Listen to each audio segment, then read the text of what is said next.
Hi అండి. ఏదైనా snack తినాలనిపిస్తే ఇలా సింపుల్‌గా టమాటా చిప్స్ ట్రై చేయండి. టేస్ట్ మాత్రం చాలా బాగుంటాయండి. హెల్తీగా ఇలా ట్రై చేయండి. ఫస్ట్ మిక్సీ జార్‌లో ఒక 3 టమాటాలు తీసుకొని మిక్సీ పట్టేసుకోండి. ఒక బౌల్‌లో 1 కప్పున్నర వరకు గోధుమ పిండి తీసుకొని 3 టేబుల్ స్పూన్ల వరకు ఉప్మా రవ్వ తీసుకోండి. ఒక 1 టేబుల్ స్పూన్ జీలకర్ర, ధనియాల పొడి, కారం, ఉప్పు వేసి మనం మిక్సీ పట్టేసుకున్న టమాటా ప్యూరీ కూడా ఇందులో వేసేయండి. వాటర్ ఏమి యాడ్ చేయకండి. టమాటా ప్యూరీతోటే మనం చపాతీ పిండిలాగా కలిపేసుకోండి. ఒక 10 నిమిషాల పాటు నానిన తర్వాత చపాతీ పిండి కంటే కొంచెం పెద్ద సైజులో ఉండ చేసుకొని చపాతీలాగా రోల్ చేసుకోండి. చపాతీ అంత మందంగా ఉంటే సరిపోతుందండి. దీన్ని 4 వైపులా కట్ చేసి మీకు స్క్వేర్ షేప్లో కానీ డైమండ్ షేప్లో కానీ ఎలా కావాలనుకుంటే అలా కట్ చేసుకోండి.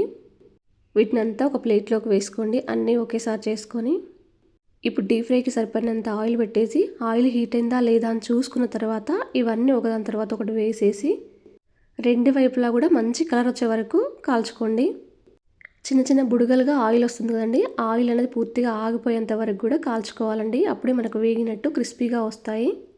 ఇలాగే అన్నీ చేసుకొని ఒక ప్లేట్లోకి తీసుకోండి. చేతితో నలిపితే ఇలా క్రిస్పీగా అయిపోవాలండి.